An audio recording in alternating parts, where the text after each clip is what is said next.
Chicago's Morning Answer with Dan Proft and Amy Jacobson. If you're looking for the latest news, insight into what it means, and the sharpest opinion, there's only one station in Chicago where you can turn, and it's this one. We're AM 560, The Answer. Top of the morning, Dan and Amy.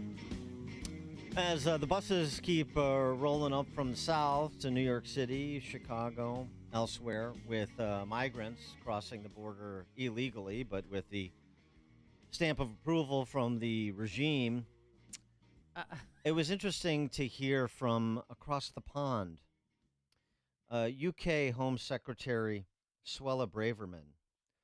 She gave a talk about multiculturalism, immigration, asylum, what's happened in Britain and Western Europe. I mean, this has been written about and talked about for 30 years at least.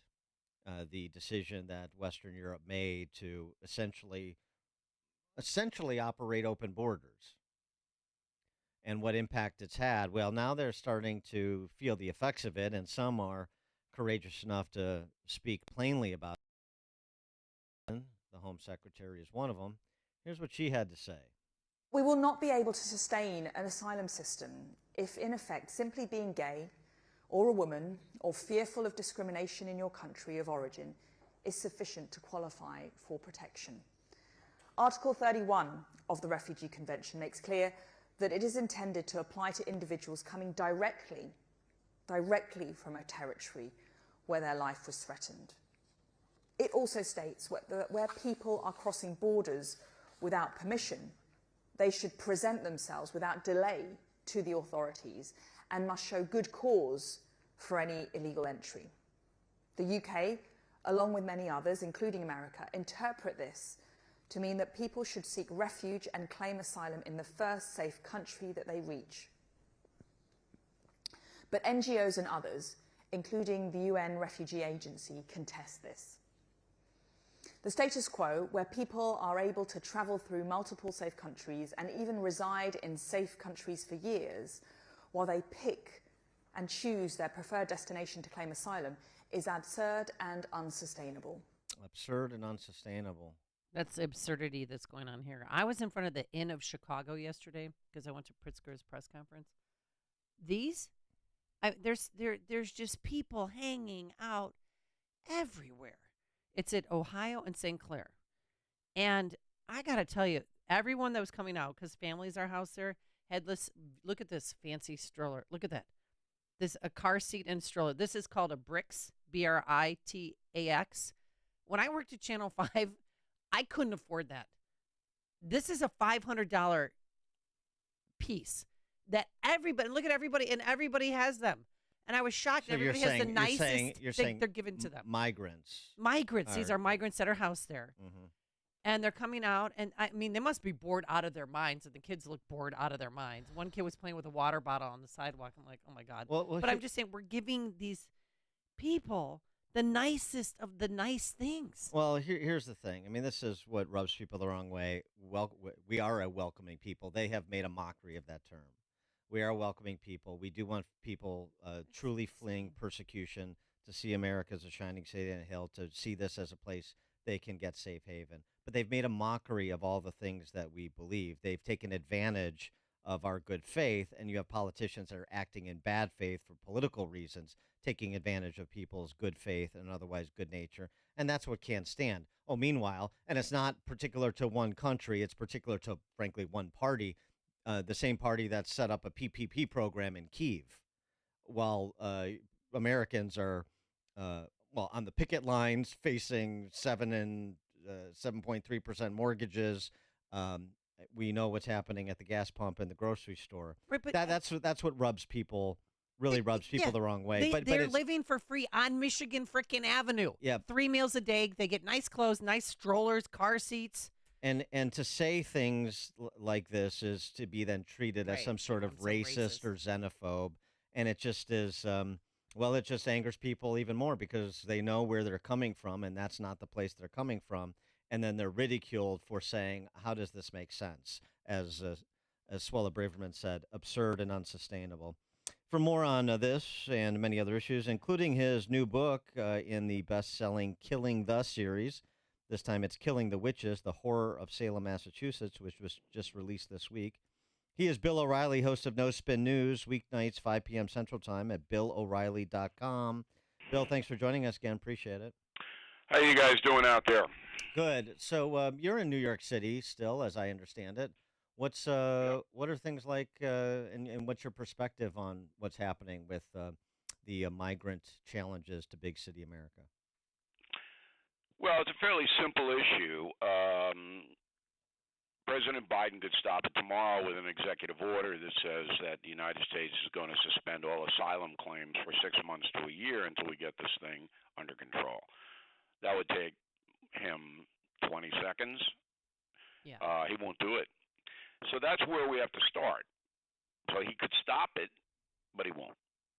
So then you say why? Why does the Democratic Party progressive movement want no immigration law enforcement? We started with the sanctuary cities, wouldn't deport people, wouldn't cooperate with the ICE, Homeland Security agents, and now we're into everybody comes here, and then we'll pay for you. So there's nothing good about this. Even the migrants are getting hammered making the journey across because the cartels control them in Mexico. Nothing good. But again, then you go back to the question is why is this happening? And it's happening because the progressive movement hates this country. It sees it as a white patriarchy run by corrupt white men. And it wants to flood the zone with as many foreign nationals, people of color, that it can to change the power dynamic. And that's why it's happening. Well, and then there's an orthodoxy. So I mean, even as they're complaining about it and asking for money to be drop shipped from D.C. and saying we have no more places to put people, Hochul, Adams, Pritzker, Brandon Johnson, nobody is going to break with the regime on this. Well, that's right, because they're all machine politics in the pocket of the progressives. But the people of New York City and the people of Chicago voted them in. That's right. Right, you get Sure what you did. voted for. They sure so did. you get what you pay for, right? And, it's hard for me to feel sorry for citizens who are casting ballots for these people. We have social disorder all over the country. Every progressive city is dangerous, and yet the people still go and vote for the people that are putting them in danger. So there's little that Americans can do other than to speak out individually about this insanity. There's no two sides to this story. Biden does not have a side. In fact, Biden and Harris won't even go to the border because it's so embarrassing. So in the next year, 24, if the Democratic Party is even competitive, it's a very bad sign for the nation. You mentioned Pritzker. I don't think there's a worse governor in the country. No, there's Than not. Pritzker. I don't think so he wins either. the award. Yes. Yeah. Right. Okay. But the people of Illinois, primarily Chicago, continue to vote for him. Yeah, but he won because of the overturning of Roe v. Wade. Because there were some. Whatever it is, Amy, No. it really doesn't matter if you look at the big picture. Pritzker's not going to do anything about the overturning of Roe v. Wade. I know he's not, but he's not. stupid Democrats that were, so upset with him about the COVID restrictions were all in to vote against him, and then Roe v. Wade got overturned. Sorry, you can't. you could stop at stupid Democrats. Oh, okay. Well, look, everybody's entitled to their opinion. Everybody's entitled to vote. If you're a citizen, if you're not a citizen, you're not entitled to vote, although that's going to be the next election controversy. So, we're living in a country could go either way. Speaking of 24, DeSantis has challenged Trump to a one-on-one. Of course he has. He needs to. Maybe you get involved since you have a good relationship with both, and you agree to moderate it. Dan wants you to moderate, Bill. Well, look, I don't moderate anything. If DeSantis wants to talk to me, we have extended the invitation. Okay. He's not going to come in and interview me, ever. It's way too rigorous for him. Like Trump or not, Trump will come in. Right. And, I've interviewed him many, many times. Just Google O'Reilly Trump, you see all kinds of stuff. DeSantis has done a very good job in Florida. And a very, very good job. I mean, if you are looking for a vibrant state where you can make money and the government is not going to intrude on your life, you take a look at Florida. And people are moving out of Illinois. I mean, they're just going. I've heard. All right, because it is an oppressive environment run by a corrupt Democrat machine. I mean, that's the truth. Mm-hmm. I like Chicago. I like going there. I mean, I always felt it was a city of the folks. But now, the poor are getting literally brutalized.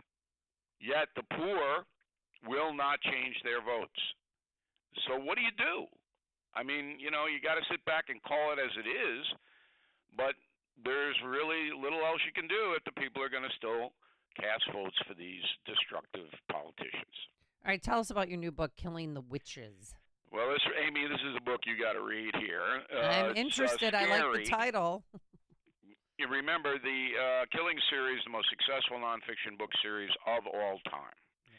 13 of them, and Killing the Witches is about the literal horror in Salem, Massachusetts. Put you on the Mayflower, and you don't want to be on the Mayflower. Everybody goes, oh, Pilgrim's Mayflower, pass the stuffing on Thanksgiving. No, that was a harrowing voyage. Then they get here, and they're at each other's throats, and then it devolves into murder.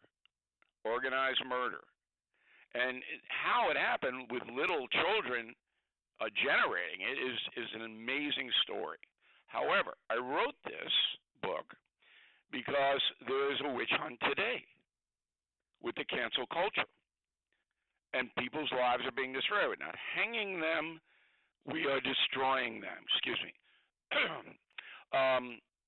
So what we have in America now is a revival of Salem, and there's very little pushback against it, and it has frightened Americans who could influence the country for the better.